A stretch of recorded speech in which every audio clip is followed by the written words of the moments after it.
नमस्कार, बात प्रॉफिट की चैनल में आपका स्वागत है। इनबी ट्रेड एंड फाइनेंस शेयरों की बात करेंगे तो यहाँ पे जितने भी निवेशक अभी के टाइम निवेशित हैं उन सभी के लिए और जो लोग यहाँ पे निवेश की इच्छा रखते हैं उन सभी के लिए वीडियो बेहद इम्पॉर्टेंट होने वाली है।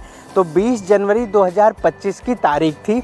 उस दिन कुछ ऐसी अपडेट्स निकल के आती हैं सेबी की तरफ से, जिसके बाद से शेयरों में लगातार गिरावट का सिलसिला जारी हुआ और ये गिरावट कुछ इस कदर रहा कि जितने भी लोग यहाँ पे फंसे हैं वो शेयर को बेच नहीं पा रहे। लगातार शेयर लोअर सर्किट में ट्रेड कर रहा है। उससे भी ज़्यादा दुख की बात यह है कि ट्रेडिंग सिर्फ एक दिन होती है और पूरे दिन सस्पेंड रहती है।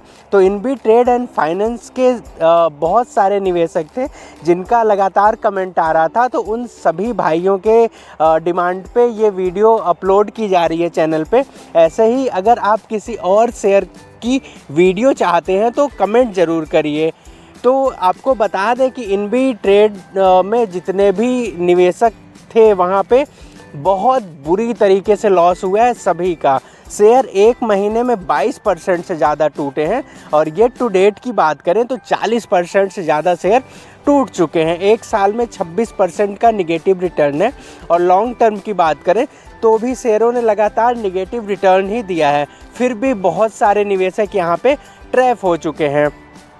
वॉल्यूम यहाँ पे और भी ज़्यादा समस्या लगातार क्रिएट कर रहा है। पहले जो एक हफ्ते का एवरेज वॉल्यूम लगभग 7,000 का होता था, लास्ट वाले ट्रेडिंग सेशन में 7,000 का वॉल्यूम देखने को मिला था, लेकिन आज ये सिर्फ 1,000 पे है। तो वॉल्यूम का घटना यहाँ पे और भी ज़्यादा चिंता क्रिएट करता है। शेयर अभी के टाइम जीएसएम स्टेज 4 में है। अब जीएसएम स्टेज 4 में शेयर है तो समस्या और भी ज़्यादा विकट हो जाती है, क्योंकि जिन जिन शेयरों को जीएसएम स्टेज 4 में डाला गया है उन सभी के लिए आप समझो कि ट्रेडिंग पूरी तरीके से रिस्ट्रिक्टेड हो जाती है। और ट्रेडिंग रिस्ट्रिक्शन का मतलब तो आप समझते ही हैं। अब आप देखें यही चीज़ बीसीजी में हुआ था, ब्राइटकॉम ग्रुप के शेयरों में, और आज शेयर की स्थिति बहुत ही ज़्यादा दयनीय हो चुकी है। शेयर में ट्रेडिंग सिर्फ मंडे को होती है और मंडे में क्या ही करेगा निवेशक जो शेयर में लगातार लोअर सर्किट लगा रहता है। शेयर बिकते नहीं हैं, बेचना भी चाहो तो भी। कंपनी के कुछ फंडामेंटल्स की बात करें तो मार्केट कैप घट के 46 करोड़ का रह गया है और शेयर का पी 10.88 का है और इंडस्ट्री पी 23.30 का है। Book value 15.90। ये आंकड़े तो अच्छे लगते हैं लेकिन पेनी स्टॉक्स में ये सारे काम नहीं करते, तो इसलिए इन आंकड़ों पे भरोसा मत करिएगा। आपको बताते चलें कि 18 फरवरी 2025 को कंपनी की तरफ से कुछ बड़े अपडेट्स दिए गए थे, जिसके रिगार्डिंग 15 मार्च 2025 को कंपनी की एक बड़ी बोर्ड मीटिंग रखी गई जो इनका पंजीकृत कार्यालय मुंबई में स्थित है वहाँ पे।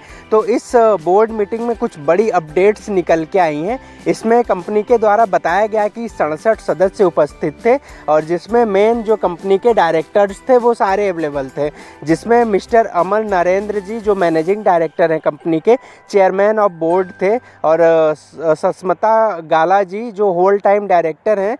उसी के साथ साथ आकाश जी, राकेश जी और जयेश जी, ये सारे इंडिपेंडेंट डायरेक्टर हैं कंपनी के।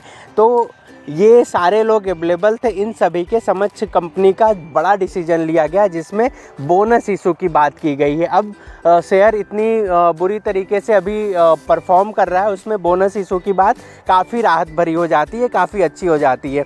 तो यहाँ पे कंपनी के द्वारा बताया गया है कि लगभग 81,66,667 शेयर इशू किए जाएंगे, बोनस इशू, और जिसमें कंपनी के द्वारा बताया गया है कि ये जो सारे शेयर इशू किए जाएंगे 1:6 के रेशियो में होने वाले हैं, जिसका मतलब ये हो जाता है कि अगर आपके पास 6 शेयर इनबी ट्रेड एंड फाइनेंस के अवेलेबल हैं तो आपको एक बोनस शेयर इशू किया जाएगा। तो इसमें प्री बोनस इशू के पहले क्या आंकड़ा था और पोस्ट बोनस इशू के बाद शेयरों का क्या आंकड़ा हो जाएगा, वो सारी डिटेल्स कंपनी के द्वारा प्रोवाइड करवाई गई हैं। और इसी में जो रिकॉर्ड डेट दी गई है वो कंपनी के द्वारा बताया गया है कि within 2 month from the date of approval. तो ये एक बड़ी अपडेट निकल के आ रही है इनबी ट्रेड एंड फाइनेंस को लेके, और लगभग ये 26 मार्च 2025 के आसपास पूरा होता हुआ नज़र आ सकता है कंपनी के द्वारा, ऐसा कंपनी के द्वारा बताया गया है। तो ये बेहद बेहतरीन अपडेट है इनबी ट्रेड एंड फाइनेंस के निवेशकों के लिए। लेकिन अब ये देखने वाली बात होगी, क्योंकि जैसा कि शेयर अभी जीएसएम स्टेज 4 में है तो ट्रेडिंग सस्पेंड रहती है, तो अब आने वाले ट्रेडिंग सेशंस में इसका बड़ा इम्पैक्ट होता हुआ नज़र आ सकता है। कुछ अगर पॉजिटिविटी बनती है तो यहाँ से बड़ी तेज़ी की उम्मीद कर सकते हैं, लेकिन ये काफ़ी रिस्क भरा हो सकता है।